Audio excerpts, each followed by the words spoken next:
Movie शुरू होती है और हमें एक प्रेग्नेंट लेडी दिखाई जाती है जिसका नाम नतालिया होता है और तब ही उसकी डिलीवरी का टाइम भी आ चुका होता है और उस वक्त नतालिया की मदर अलीना भी उसके साथ होती है। नतालिया की तबीयत खराब होना शुरू हो जाती है और उसकी माँ फौरन उसे हॉस्पिटल ले जाती है, लेकिन रात काफी हो चुकी होती है इसलिए हॉस्पिटल में ज्यादा डॉक्टर अवेलेबल नहीं होते। लेकिन वहाँ पर एक नर्स होती है जो उसकी डिलीवरी कर देती है और नतालिया का बच्चा पैदा हो जाता है। लेकिन सब उस बच्चे को देखकर काफी हैरान और परेशान हो जाते हैं क्योंकि उन लोगों को उस चीज पर यकीन नहीं आ रहा था जो वो देख रहे थे, क्योंकि बच्चा पैदा होते ही हवा में फ्लाई करना शुरू हो जाता है। नतालिया भी ये देखकर काफी हैरान हो जाती है और वो अपनी मदर को कहती है कि हमारे यहाँ एक एंजल बच्चे की पैदाइश हुई है। लेकिन नतालिया की मदर एक समझदार और एक्सपीरियंस लेडी होती है और वो फौरन समझ जाती हैं कि बच्चा अब नॉर्मल है और ऐसा ही होता है क्योंकि वो बच्चा विदाउट ग्रेविटी पैदा होता है। वो लोग काफी पुअर प्रोटेक्टेड लोग होते हैं और फौरन हॉस्पिटल को छोड़कर चले जाते हैं, जबकि नर्स उन्हें काफी समझा रही होती है कि अभी उनके जाने का टाइम नहीं हुआ, लेकिन वो उसकी नहीं मानते और अपने घर आ जाते हैं।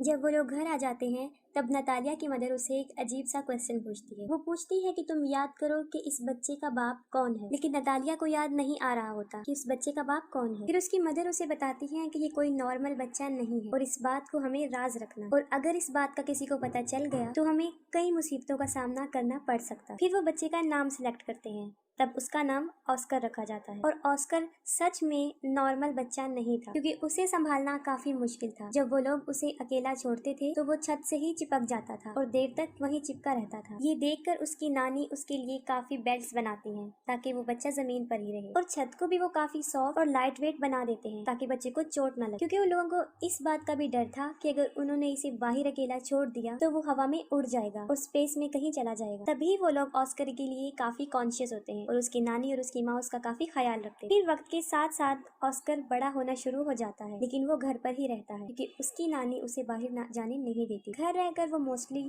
टीवी पर सुपरमैन के कार्टून्स देखा करता था और वो खुद भी ये इमेजिन करता था कि वो भी एक सुपर हीरो है। फिर ऑस्कर कई दफा अपनी मदर नतालिया से ये पूछता है कि वो लोग उसे बाहर जाने क्यों नहीं देते, लेकिन वो उसकी बात को इग्नोर कर देते हैं। ऑस्कर खिड़की से बाहर कई दफा लोगों को देखता रहता था और अपने जैसे बच्चों को भी जो स्कूल जा रहे होते हैं और हसरत भरी निगाहों से खेलते हुए बच्चों को देखता था और आजाद जिंदगी को बहुत मिस करता था। वो ये सोचता था कि वो शायद हमेशा के लिए यहाँ कैद में ही रहेगा। फिर एक दिन ऑस्कर घर की इस कैद से तंग आकर खिड़की से बाहर जाने की कोशिश करता है, लेकिन उसकी नानी उसको देख लेती है और वो काफी गुस्से में आ जाती है। ये इंसिडेंट देखने के बाद उसकी नानी सारी विंडोज को सील कर देती है और ऑस्कर को समझाती हैं कि वो कभी भी इस घर से बाहर नहीं जाएगा, ना उन बच्चों की तरह जो स्कूल जाते हैं, और वो घर पर ही रहकर पढ़े। ये सुनकर ऑस्कर की मदर काफी गुस्से में आ जाती है और कहती है कि कब तक हम इसको इस कैद खाने में रखेंगे, एक ना एक दिन इसने बाहर जाना है। फिर ऑस्कर की मदर उसके लिए एक जैकेट लेकर आती है जिसकी पॉकेट्स में वो 2 पत्थर रखती है ताकि वो उड़ ना सके। वो अपनी मदर की बात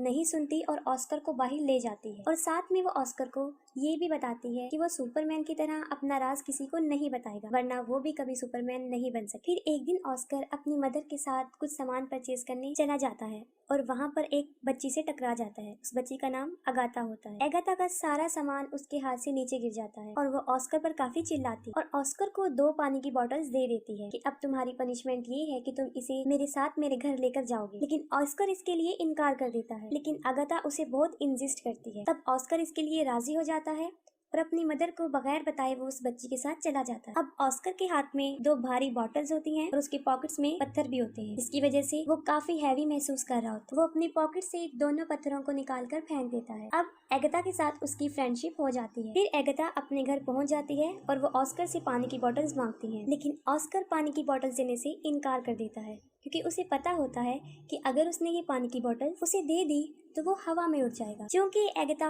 ना समझ होती है और वो ऑस्कर से बोतल छीन लेती है। जैसे ही वो ऑस्कर से बोतल लेती है वो हवा में उड़ जाता है। वो जगह चारों तरफ से काफी बंद होती है, इसलिए ऑस्कर ज्यादा ऊंचा नहीं उड़ता। अगाथा ये देखकर काफी हैरान हो जाती है और चिल्लाकर उसे सुपरमैन कहती है। ऑस्कर उससे हेल्प मांगता है। ये सुनकर अगाथा फौरन अपने रूम में जाती है और अपना एक पिंक कलर का बैग उठाकर लाती है जो पत्थरों से भरा होता है, और उनका आइडिया ये था कि इन पत्थरों को वो अपनी पॉकेट्स में रखेगा, जो कि एक अच्छा आइडिया था। उनका ये प्लान अच्छा साबित होता है और ऑस्कर नीचे आ जाता है। फिर उनकी गहरी दोस्ती हो जाती है। फिर ऑस्कर एगाथा को कहता है कि तुम प्रॉमिस करो कि इस बात को सीक्रेट रखोगी और किसी को नहीं बताओ। और दूसरी तरफ ऑस्कर के गायब होने की वजह से उसकी मदर और उसकी नानी काफी परेशान होती हैं। वो उसे काफी ढूंढती हैं और वो ये सोच लेती हैं कि वो शायद हवा में उड़ गया है, क्योंकि जो पत्थर उसकी मदर ने उसकी पॉकेट में रखे होते हैं वो उन्हें जमीन पर गिरे हुए मिलते हैं। फिर ऑस्कर उसी बैग के साथ जो एगाथा ने उसे दिया था घर आ जाता है और अपनी मदर को एगाथा के बारे में बताता है। फिर उसकी मदर उससे पूछती है कि कहीं तुमने अपना राज उसे तो नहीं बता दिया, लेकिन वो अपनी मदर से झूठ बोल देता है कि मैंने नहीं बताया। फिर ऑस्कर और एगाथा कई दिन तक एक दूसरे से मिलते रहते थे। फिर एक दिन ऑस्कर की मदर को इस बात का पता चल जाता है कि एगाथा उस राज के बारे में जानती है। फिर उसी दिन के बाद उसकी मदर उसे एगाथा से मिलने नहीं देती, जबकि एगाथा काफी दफा ऑस्कर से मिलने उनके घर पर आती थी,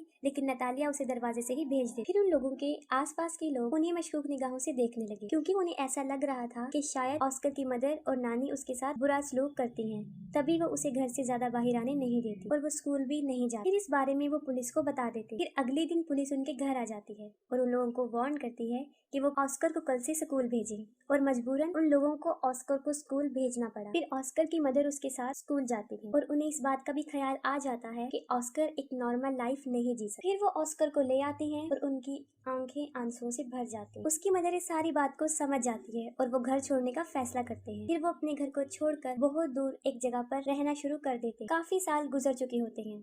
अब ऑस्कर भी जवान हो जाता है, उसकी मदर काफी ओल्ड हो जाती है और उसकी नानी की डेथ हो जाती है। और ऑस्कर के पास अब तक वो बैग होता है जो एगाथा ने उसे दिया होता है। वो उस बैग को कभी भी अपने से दूर नहीं करता था, इवन कि सोते वक्त भी वो उसे अपने साथ लेकर सोता था। लेकिन आज भी उसका लाइफस्टाइल जीने का वही तरीका, घर में रहकर ही वो जिंदगी गुजारता और उसकी जिंदगी सीक्रेट पर ही चल रही होती है। ऑस्कर की मदर और वो एक दूसरे का बहुत ख्याल रखते थे। ऑस्कर अब अपनी जिंदगी से फेड अप हो गया था। इस राज को छुपाते हुए वो काफी तंग आ चुका। फिर वो सोचता है कि अगर दुनिया को उसके बारे में पता चल जाएगा तो वो थोड़े ही वक्त में पूरी दुनिया में मशहूर हो जाएगा, जैसे उसका आइडियल मैन सुपरमैन, और उसके ऊपर बहुत से लोग किताबें भी लिखेंगे। लेकिन उसकी मदर ऐसा कुछ नहीं चाहती। लेकिन उसकी मदर उसे समझाती है कि ऐसा कुछ नहीं हो, क्योंकि उसकी मदर को ऐसा लगता था कि अगर दुनिया को इस राज का पता चल गया तो वो उसे खो देगी। फिर वो अपनी माँ की खातिर सब्र कर लेता है, लेकिन फिर उसका सब्र खत्म होना शुरू हो जाता है और एक दिन वो अपनी मदर को बगैर बताए घर से बाहर चला जाता है। फिर वो एक मैजिक शो में चला जाता है जहाँ लोगों के टैलेंट को दिखाया जाता है और वो पहली मर्तबा अपने टैलेंट को दिखाने वहाँ चला जाता है। फिर उसी रात वो शो हिट हो जाता है और उसकी माँ भी ये वो शो देख लेती है। इस मामले में ऑस्कर की मदर बेबस थी। काफी लोग ऑस्कर को टीवी पर देख चुके होते हैं और वो फेमस भी हो चुका होता है। फिर अगले दिन वो एक आदमी जिसका नाम डेविड होता है उससे मिलता है और असल में वो आदमी कंटेंट एजेंट होता है। वो ऑस्कर को कहता है कि मैं तुम्हारी मशहूर होने में मदद कर सकता हूँ, हम बहुत बहुत बड़े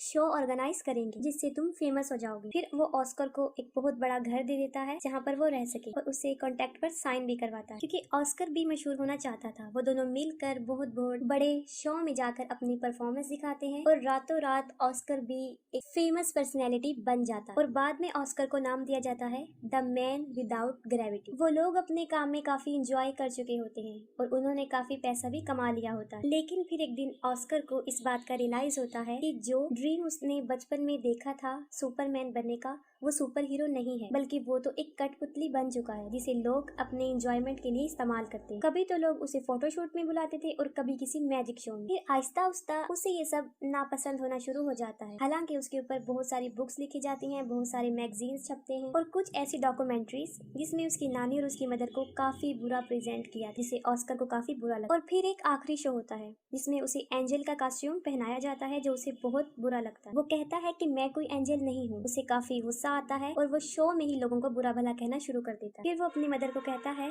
कि वो ये सब कुछ छोड़ने का फैसला कर चुका है। फिर वो अपने एजेंट को कहता है कि बस मेरा काम यहीं तक था, मुझे अब मशहूर नहीं हूँ और मजीद वो ये काम नहीं करेगा। उसका एजेंट उसे समझाता है कि तुम इसे ऐसे नहीं छोड़ सकते, लेकिन ऑस्कर इन सब से तंग आ चुका होता है। वो कहता है कि तुम लोगों को जाकर ये कह दो कि द मैन विदाउट ग्रेविटी मर चुका है या हवा में कहीं पर उड़ गया। फिर वो अपनी माँ को भी गुड बाय कह देता है क्योंकि वो एक अलग जिंदगी जीना चाहता है। और अगले दिन न्यूज पर ये खबर आ जाती है कि द मैन विदाउट ग्रेविटी मर चुका है और बहुत से लोग उस पर तरह तरह के क्लेम करते हैं। ऑस्कर की माँ अब अकेली रहना शुरू हो जाती है और कई विजिटर्स ऑस्कर के बारे में पूछने उनके घर आते जाते थे, लेकिन वो कुछ भी उन लोगों को नहीं बता। और फिर काफी साल गुजर जाते हैं। फिर ऑस्कर की मदर की भी डेथ हो जाती, लेकिन ऑस्कर अभी तक जिंदा था। वो एक अलग लाइफस्टाइल से अपनी जिंदगी गुजार रहा था। उसने काफी बड़ी दाढ़ी रख ली थी और व्हील चेयर पर रहता था ताकि दुनिया को कभी भी उसके सीक्रेट का पता ना चले। वो अपना नाम भी चेंज कर चुका था और एक होटल में रिसेप्शनिस्ट की जॉब करने लगा। सब लोग उसके साथ काफी अच्छा ट्रीट करते थे और एक दिन उसकी बचपन की फ्रेंड एगिता उससे मिलती। वो ऑस्कर को